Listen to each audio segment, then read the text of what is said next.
Welcome to Arts Blast on the Air, a podcast, a radio show, and an Alexa skill, presented by Riverside Theater and Ballet Vero Beach, two of the best in the arts in Florida. I'm Adam Schnell, along with Oscar Sales, filling in for Willie Miller, who is with you online and on the air every week, talking to people in the arts on the Treasure Coast and well beyond. Thanks to Riverside Theater for supporting our Arts Blast tradition on the air. Live in the Loop and the Comedy Zone are here most weekends starting September 15th. Comedy Zone performances start at 6 p.m. and 8 p.m. Also, the new season of professional shows starts in October. Check the website for the schedule of comedians, bands, sign up for a dance class, and learn everything Riverside at riversidetheater.com. On with the show. Our guest today is Sophie Bentham Wood from the Vero Beach Museum of Art, who is here to talk about Miracle of Miracles, all things Vero Beach Museum of Art. Welcome, Sophie. How are you? I'm good, thank you. How are you guys? So good to see you. Good. I feel like the three of us never get to, be in a room together alone. We're not really alone today, but we never get to just, chat. Absolutely not. It's wonderful to get to know each other without some sort of deadline of, we have something opening or tour or what have you. So it's nice to find out a little bit more, especially about the museum and what's going on there. Oh, we've got lots going on. Sophie, before we get to what's going on at the museum, can you give everyone your official title and tell us how long you've been at the museum and how you got started there? Okay. So my official title is Director of Marketing and Communications. I have been at the museum for coming into my 11th year. Wow. Oscar was guessing before we went on the air. About 10, maybe. I still, to this day, I still can't believe I've been there 11 years, but I think when you're having a great time at what you do, time flies, as they say, when you're having fun, and I have lots of fun in the job that I have. And the job came about accidentally, to be honest. I found it. I just moved to Vero a couple of years from London, and I have an arts background. So I have an art history background.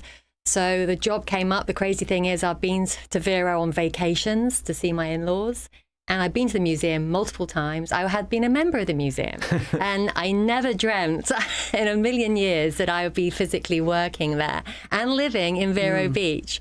So I'm very blessed. I really am. Timing is everything. Timing is everything. It really is. So you're the perfect piece of the puzzle for the museum. Well, it's unbelievable. I mean, background in marketing, but not in the museum world.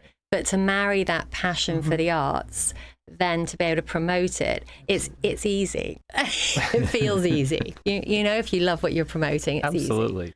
So when people are hearing from you and marketing and communications, we're to the point where either an exhibit is about to be open or it is open or an event is about to happen.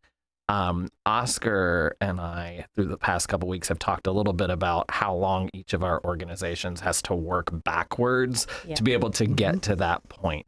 What's, because people think, the works of art at the museum, they must already exist. So they just bring them in and they put them on the wall and it's great. Or they put them show up. Yeah, they just show up and all of a sudden it's there. There isn't the live performer factor and the rehearsal factor, so to speak. But you guys work out fairly long time. What's that timeline like for you Typically, all? we're 3 to 4 years out for our exhibitions. As you can understand, we have the permanent collection pieces, but those special exhibitions come across our desks, the curator's desk as a rule, and then they have to be looked at by a team of us, technically the senior management team, which is myself, our development director, our curator, and obviously our CEO and our exec and our education director. So we sit and look at those when those come in, those exhibition options, and as a team make a decision. But it has to be that far out because they're being, wrapped up and caught up by other museums around the country. So you want to be able to get in there early enough to plan it out. Let me ask you, you're talking about options. Is it, for traveling shows, Broadway shows, they go around the country and they book different theaters because there's spaces available. Are you saying that the museum has also people who are promoting themselves or promoting an exhibit that you guys then have the ability to pick and choose from? Yep, so that's what happens. Those people are coming and contacting us to promote their exhibit. And we will then look through those and sift through them, decide whether or not we feel that's a good fit for our community. and if it's something we haven't done before or something we'd like to do. And that's how we pick those shows. But obviously, we don't want to be doing something that they're doing at the Norton in Palm Beach, Right. or something that's happening in Orlando. So we really like to be either the first out of the gate Sure. after these shows then roll off and go somewhere else, or a little bit further down the line towards the end of a show. It just depends. But they typically, we can have a whole raft of them that come through. And then you have the job of sieving through them all and deciding, okay, what's going to work for us? What do we think our visitors and our audience wants to come and see? Now, sometimes, though, correct me if I'm wrong, you all are a little bit more like a Riverside or a Ballet Vero Beach, and you do put together and curate your own. One I'm particularly thinking of, and again, correct me if I'm wrong, the blockbuster rolling sculpture exhibit of the automobiles amazing. and motorcycles for last year. That was you all. That didn't exist anywhere else. You all put that together. So I can't even imagine. Talk about, yeah, that's true, right? That was you all. And the logistics were. That was an interesting show. That was a record-breaking show. It was, without question, our top show now of the year, of our probably our lifetime at the moment. But yes, that came. It was curated by Ken Gross. Ken Gross was a co-curator with our curator at the time, and they came together and put that show together. But that show is completely unique to us. Right. It isn't even traveling. I know that, for example, both of you do those very specific ones that you've created, Right. and then you travel it outwards. Yeah. Ultimately, that's where the museum's going to get to. We're fledgling in the museum world. We're very, very young. So we're going to get to that stage over time, using our permanent collection pieces.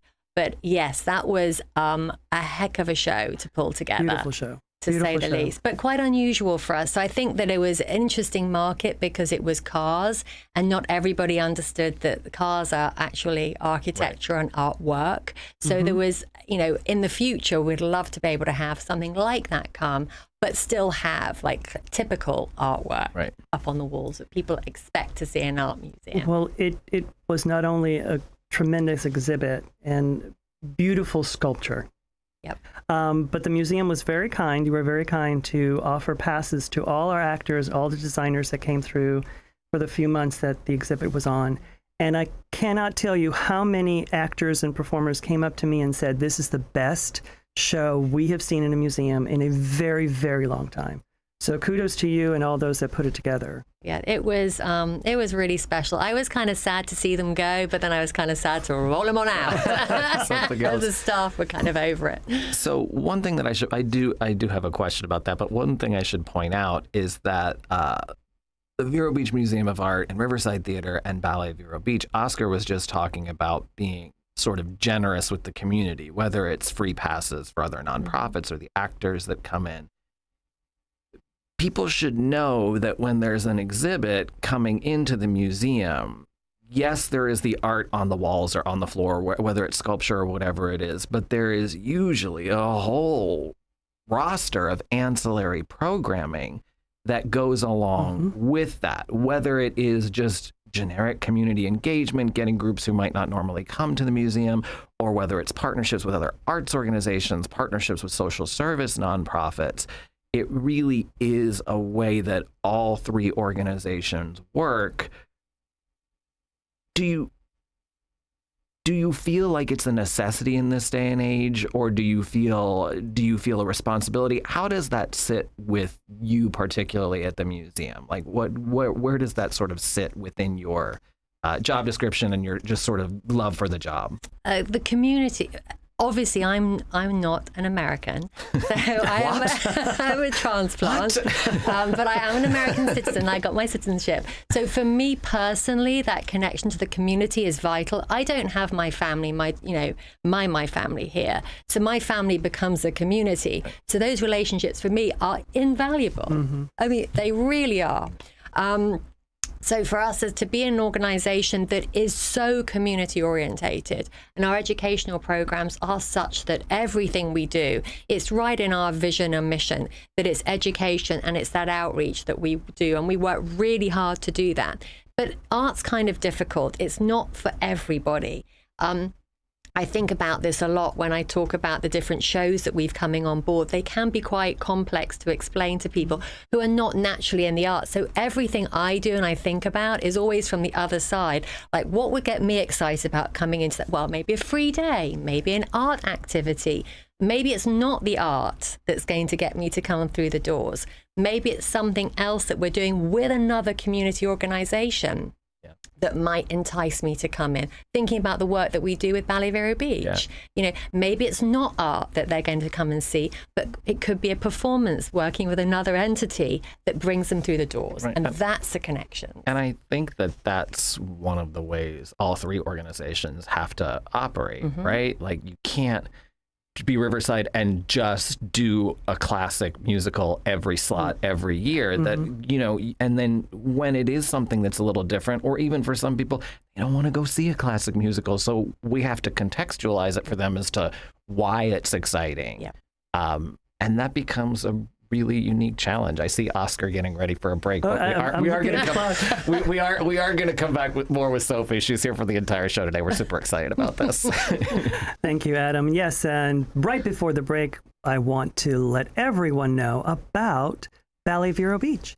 And Art Blast is very proud to be supported by Ballet Vero Beach with subscriptions for its new 11th season on sale now, featuring homegrown works as well as masterworks by choreographers George Balanchine, Martha Graham, and Christopher Wheeldon.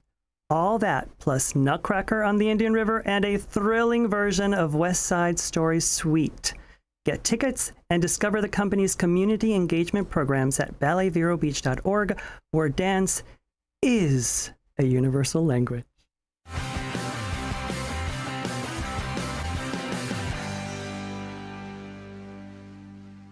Arts Blast on the Air is proudly supported by Ballet Vero Beach. The company enters its second decade with the 2023-2024 season. Performances feature choreography by George Balanchine, Christopher Wheeldon, and Martha Graham, as well as signature works in the spectacular Nutcracker on the Indian River. Subscriptions are available now, and single tickets go on sale November 1st. For tickets and more information, visit balletverobeach.org. That's balletverobeach.org, where dance is a universal language. Sunshine Furniture brightens up your day.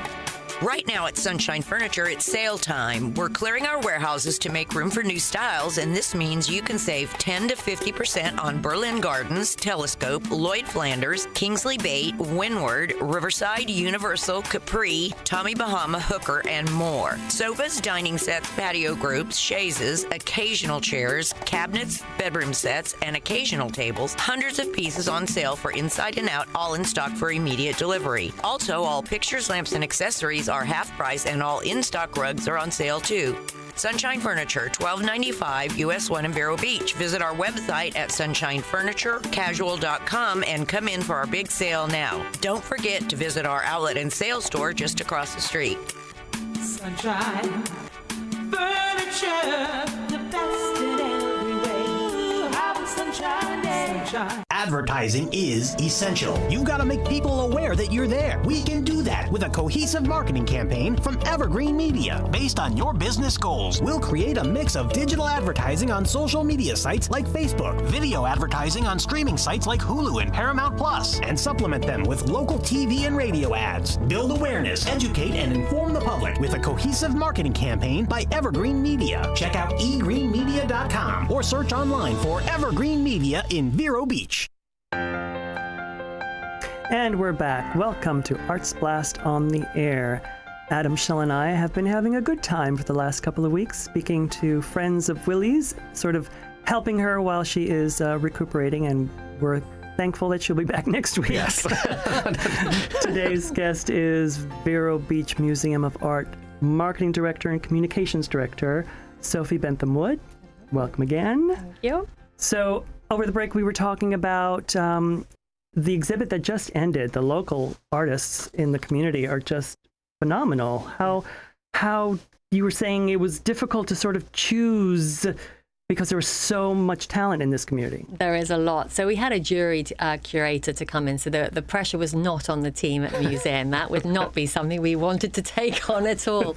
But the level of talent was such that they were tasked with just 100 artworks or pieces to go into the show, and she just couldn't decide. And she kind of called us back to say, listen, I really need to extend this to like 135. Is that okay? So we're like, okay, we'll find the spaces, we'll figure it out. But it was a hugely popular show. I was really sad to see that show go over the summer.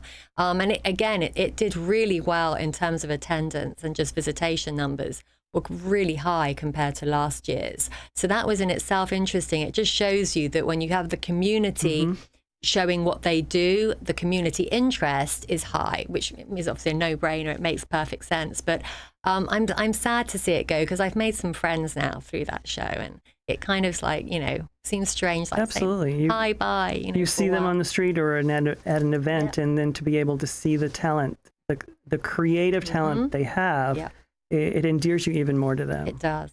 I love that show. Absolutely. So, Sophie, we want to make sure to give you a chance to tell us some of the exciting things that are coming up this fall in the museum. I'm really excited about the next exhibition, not only because Ballet Vero Beach is partnering with you again, but I feel that this artist has a huge popular appeal. Will you tell us what's coming next? Yes. So MC Escher is the artist that's going to be showcasing in the fall. I don't think he has maybe a very big name recognition. Now, we're on radio, so this is kind of tough. I know. But he is very well known for his artworks, which I'm sure if you saw anybody sees them, you would recognize them. They are typically, he's a graphic designer. That's how he started out.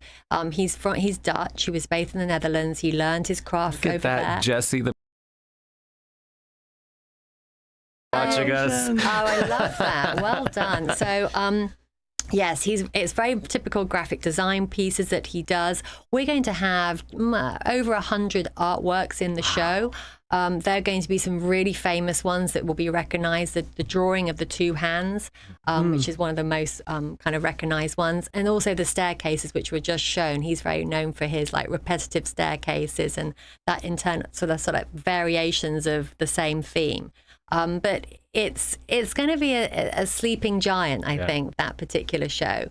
So I'm excited. And from a marketing perspective, it's just a breeze because, of course, all the creative images are set. Yeah, very easy to sell. Very beautifully done for marketing purposes. So I'm excited about that. Is there a restriction with the images that you can use with regards to ads and sort of... Yes. So again, totally unlike the commercial world where I came from, the art world has huge restrictions and copyright restrictions, much like they do with musicals and performers' rights, the same sorts of things.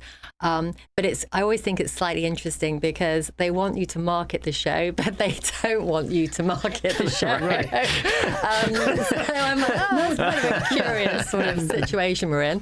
But no, usually I get about 10 to 12 different images that we can utilize, but they also have very strict rules and regulations. Sometimes they can't be cropped. Sometimes you can't put you can't put text over the top, but you can't do this. You can't manipulate them.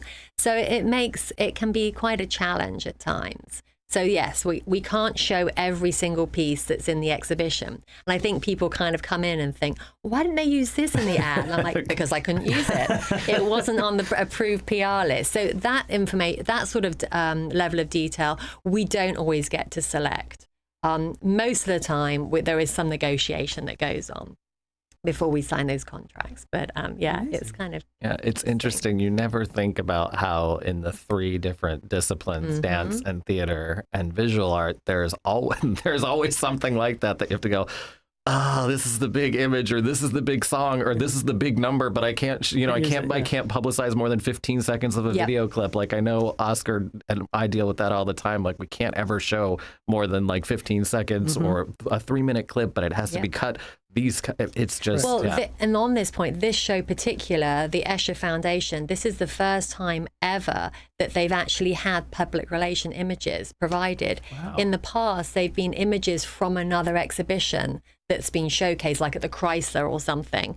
And that that museum's had to use those images from that museum's wall, which is a really odd way of working. I was very relieved not to have to handle that because we cut a TV commercial for this. And again, it's the very first time the foundations ever had that.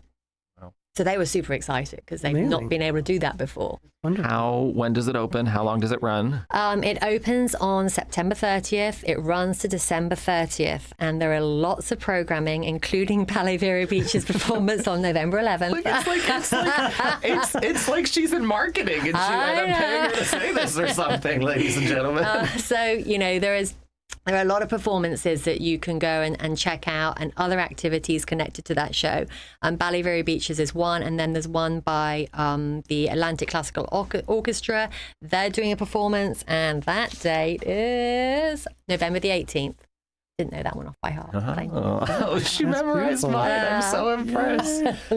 We are always excited to be working with you all because you guys sort of let us take whatever's on the walls or in the galleries and go a step further with it. And I know it's the same with my colleagues at Atlantic Classical Orchestra. It's okay, so what music was happening at the time of MC Escher, or with the rolling sculpture, because they were Art Deco automobiles and motorcycles, like what was going on in dance during the Art Deco time? What was going on in music? And I think that, to me, that's really cool. Like, I love history, but also knowing what went on to make something happen. Even with, a show coming to Riverside, the history behind it, I think that really wraps up the community's interests as well. And that is, I think, and that's something we do with everything. So everything we do, whether it's a performance or our film studies programs, or it can be our international lecture series, they all are strategically aligned with the show that's on view. The point being is we want people to immerse themselves in that period of time when those artworks were being produced. So really understand what was happening culturally. And so that's what the goal is for us, to kind of merge those things together. So, and again, it goes back to some people aren't just not interested in the arts. It's just they don't want to come and see paintings on the walls, but they will want to come and see a speaker, or they will want to come and participate in an art class, or a performance of dance, or something else. So it's trying to be not everything to all people, but just at least try and offer, a need that's clearly in our community. Well, and I think that you sort of wrapped it up beautifully. It's not just we're the museum and we're sitting here. It's what does the community need from us, much as, Riverside, and I would hope Ballet Vero Beach as well. It's really sort of asking those questions of how can we get the most people involved as possible, because then it strengthens the community to have these gathering spaces. I've always thought of the museum as a beautiful spot for people to be able to gather. Well, exactly. That's why we've done that Art After Dark. That's the other big event around the December time. We're doing that again this year. And that is exactly it. It's free, it's outside, and it's a gathering spot, for everybody to come together just for those 2 evenings. You're creating experiences, which is what people are longing for. Right. Precisely. A memory that and they connection. can keep on. Connection, not just with the art, but with other people. You can bring your friends, or you can be in the galleries or an event with other people. And it's so important, that connection nowadays, for sure. Absolutely. Yes. No more screens. Before I let Oscar take it away, I want you've got about, no pressure, Sophie, 30 seconds. Now, we know people can go and see an exhibit, but how else can they support Vero Beach Museum of Art? Become a member. That's the easiest way to support us. Become a member if you live locally. If you don't, just come visit us. Just come visit. And if you can't afford to come visit, just come on a free day. Free admission Saturday. Visitation's important because those numbers go and help us get grants. It helps us to get sponsors that will then sponsor the exhibitions that come and all the educational programs. So you don't have to spend money. Come on a free day. Just be a number. Well said. I love it. Well, we're so thrilled that you were with us today, Sophie Bentham Wood. Thank you. And Adam and I want to thank Willie Miller for the opportunity the last couple of weeks to fill in for her while she is recouping. And like we mentioned earlier, she will be back next week, and we're thrilled for that. But thanks again to Sophie for coming and spending the time with us, and for joining us again for Arts Blast on the Air, the podcast, radio show, and Alexa Skill, all presented by Ballet Vero Beach and Riverside Theater. We're spreading the word online and in Willie Miller's Arts Blast the free online Florida Arts News magazine. Go to williemiller.com to learn all about it and join us again next week with Willie for another edition of Arts Blast on the Air. I'm Oscar Sales or Salas. And Adam Schnell, thanks for listening, everybody, and watching. And thanks for coming, Sophie. Thank you. thank you.